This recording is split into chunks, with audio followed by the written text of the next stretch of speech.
Yo, what's cracking, everybody? Raw and Uncut, and as you already see on the screen, we're gonna get right to it. We're not taking no shorts. We're getting straight down to business. I'm glad to be back here, able to talk, able to speak, able to do what I love to do, and that's just be raw, straightforward, and looking for the motherfucking truth, and also finding these little Easter eggs that our elite entertainers like Dr.Dre and Snoop Dogg like to leave for us. Because recently, I think it's been a day or two, they've released Missionary, right? A short, and this is Missionary, a short film. We're not going to react to this video, but I got some things that I want to speak on about it, and I got a little small part that I want to show you, and I have a question for you guys, and I want to see if you guys caught this in the video. Because if you know one thing about Dr. Dre, he's a perfectionist. He's a motherfucking elitist. Dr. Dre is a motherfucking genius, and that's been known since the World Class Wrecking Crew, since NWA, since he went solo, Aftermath, Death Row, the whole nine to where they are now, okay? We're not going to get into the conspiracies of the Eazy-E deaths and when the NWA broke up and then the thing with Suge, and we're not going to tap into that whole thing. I'm still on the Diddy shit a little bit here, but here's my question. What I want to say about this is the shit was dope. I saw the whole thing from beginning to end. If you know anything about Dr. Dre and Snoop Dogg, they got great chemistry together on screen. I'd like to see more of them. Although I'm not the biggest fans of their music these days, and I grew up in that golden era, okay? I grew up in that golden era, and those that know me know that when NWA split up all together, when they were finally done, and Dre went and did his thing with Death Row and Suge and everybody and Snoop, I sided with Ruthless, and I fucked with Eazy. I picked a side. Because in those days, people were picking sides. Like, fans were picking sides. You didn't have fans that loved genuinely both. They went one or the other, or they bumped both, but they were like, fuck Dre or fuck Eazy, whatever, you know? Me, I was on my Eazy-E Ruthless record shit. So let's get down to it. Right here, Missionary is a motherfucking already a masterpiece, right? We know that. It's Dr. Dre, it's Snoop Dogg, it's everything, it's the theatrics. But if you're paying attention in it, they're telling you a story. They come up to this ice box, you know, they're shooting the video, whatever, motherfuckers are swinging the vehicles. They start shooting at the drones or whatever, right? And someone lets off a real shot. They stop the video. Hey, XYZ, somebody using a real fucking gun. This is a problem. Basically, we got to go. Snoop gets a call while that's going on, and he tells Dre, we got a problem. Dre says, what's the problem? He says, somebody got in the freezer. He said, what? The motherfucking freezer. And then they cut to the freezer and they got dead bodies in there, and Method Man starts telling you about how this all came to pass. And if you saw it, you saw they're dumping the dead bodies out in the ocean. I thought it was fucking dope. It's a great movie. And I know people are going to be like, it's just a movie. It's just a movie. There's symbolism in it. And there's a, see if you catch what I'm doing here in it. With what's going on with Jay-Z, with what's going on with Diddy right now. And then you got Dr. Dre and Snoop just shining. And I love it because it's the West Coast. And right now, the West Coast has put a fucking stranglehold on the fucking hip-hop music business. In that genre, they're killing it right now with Kendrick, Lefty, Dre, Snoop, everyone else you want to throw in there. But when it comes to this short film, they're telling us something, folks. And if you're paying attention, you're paying attention. There's even an R. Kelly joke in here. So let's get to this. I'm going to show you guys a small clip. Hopefully they fucking let me keep it in there. And then I want to tell you about that. And then I got my final touches that I want to put on this. I got something to say, folks. I don't think you want to miss it. Thank you for tuning in, Raw and Uncut. Let's get into this motherfucking shit. But surprisingly advanced. Fuckers was on some Dexter type shit. We gotta hurry up to get this. What the fuck are you doing? I'm getting rid of the smell, cuz. And they... I had to throw that little bit in there where Snoop's like, I'm getting rid of the smell, when Dr. Dre's like, it stinks in here before that, right? Because I thought that was fucking hilarious. The shit was dope. Like, as far as entertainment and the way it was created and crafted, these guys did a hell of a fucking job. It's dope. It's entertaining and it's good. And Snoop and Dre definitely play their parts in this mini movie, right? This short film. But what's this about?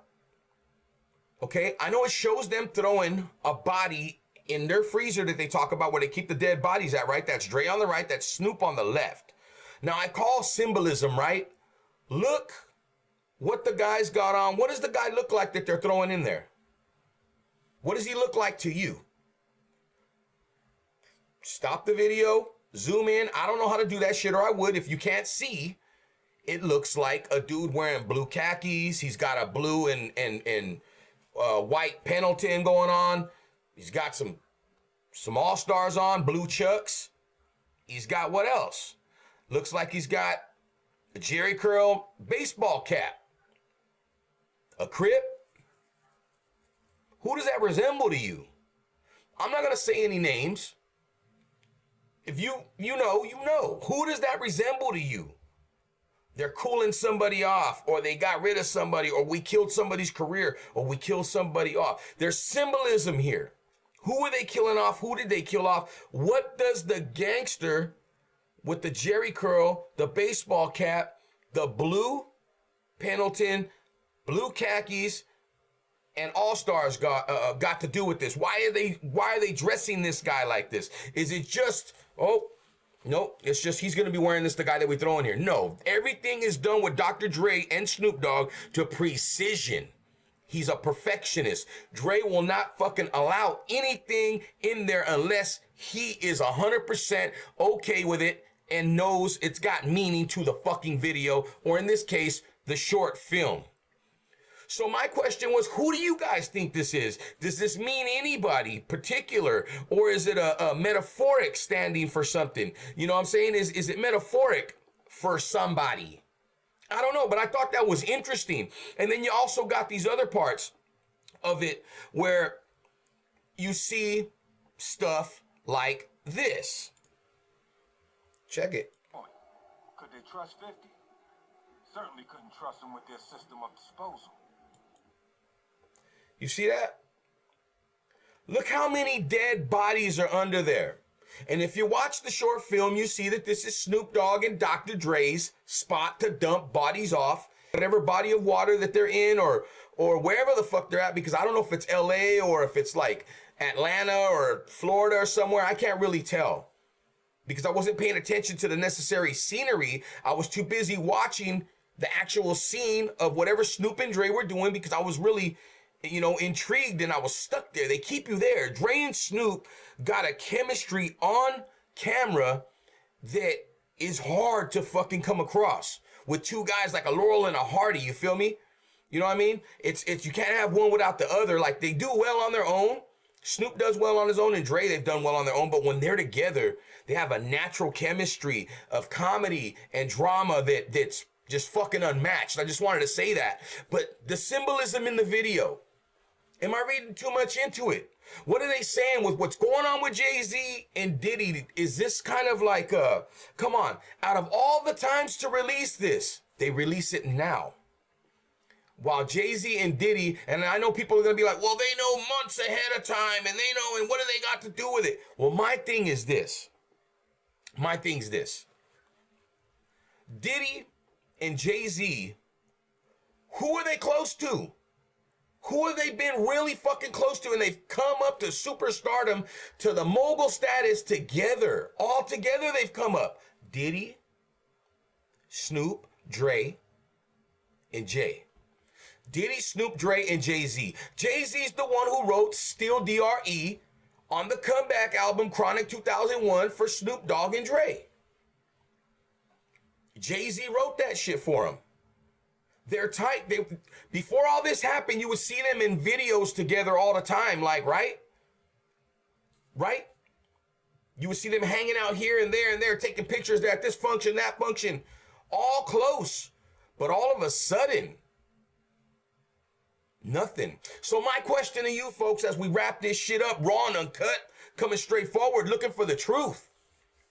My question to you guys is, right now, when it comes to this scandal, with what's going on with Diddy and what's going on with Jay-Z and all the stuff attached to it, I don't need to get into it because you know what it is. With all this going on, that's, if you want to break it down geographically, that's an East Coast thing right now, right? New York's being ravaged because in terms of Diddy and Jay-Z, they represent New York, right? They represent the East Coast. So right now, when it comes to hip hop and legends in hip hop, the East Coast is being drilled right now. The East Coast is having trouble. Meanwhile, on the West Coast, you got guys like Snoop and Dr.Dre, who are very close, very friendly with Diddy and Jay-Z, flourishing, doing their damn thing. And I'm not wishing bad on anybody. That's not what I'm doing. I know people in the comments are going to be like, why are you wishing bad on him? No, not at all. Nothing but love for Dr. Dre and Snoop Dogg. They're legendary. They've always been. They got their mark in the game. And they're still going strong. And they're still giving quality, great music and film. This is proof of it right here. But what do you think all these dead bodies at the bottom of the ocean represent? What do you think they represent? That's Dre and Snoop's spot where they dump their bodies off. Is that a message? Is that a message to Jay-Z? Is that a message to Diddy? Have Dre and Snoop been playing chess this whole time and sitting back while everyone else is falling?